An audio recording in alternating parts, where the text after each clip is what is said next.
Yesterday, less than 24 hours after the mass murder in Las Vegas, TV's late-night hosts went into crisis mode. They know how to do this now, just as cable news anchors know how to pack a go-bag and be ready to jump on a plane so they can report from the latest side of tragedy and horror. And we, the audience, now look for it. We're no longer surprised or jarred by the suspension of comedy or by a talk show beginning with a performer looking ashen. We look to these hosts to speak to us, and sometimes for us. At the Emmys this year, there were joking grumbles from Stephen Colbert and James Corden about what an unfair advantage it is that this year's winner in their category, John Oliver, only has to do one show a week.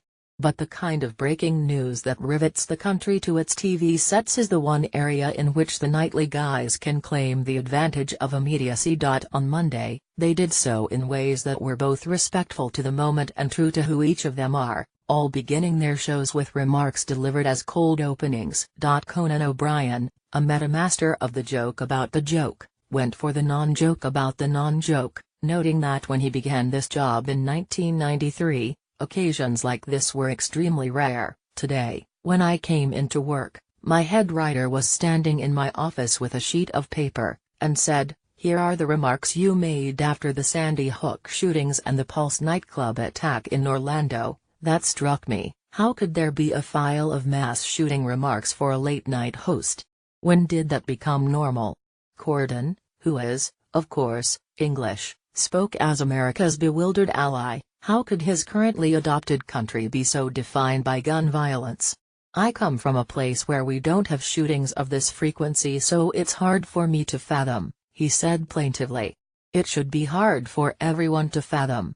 Gun violence should not be a staple of American life.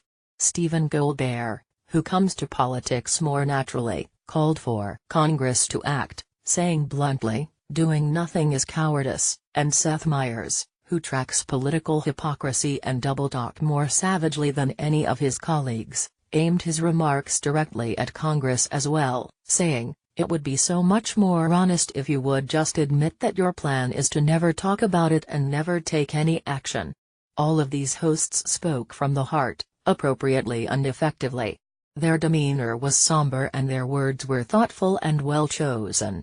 But for the second time in a month, the one we found ourselves wanting to watch, the one we let ourselves believe might share our feelings and actually make a difference, was Jimmy Kimmel, who has become television's most unlikely spokesman for a nation baffled and frustrated by Trump and the Republican Congress in 2017.